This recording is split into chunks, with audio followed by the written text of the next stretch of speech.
right, y'all, so we are currently taking the Whipple Supercharged RS5 out on its first drive.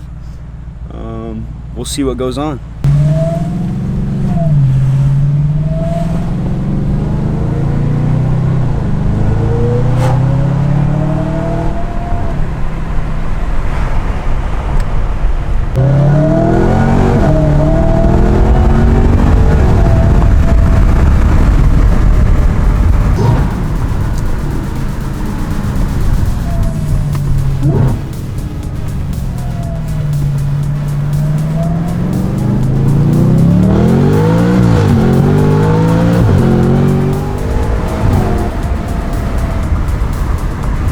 So we're just doing a little bit of data logging so we can send it back to the tuner, if you're wondering.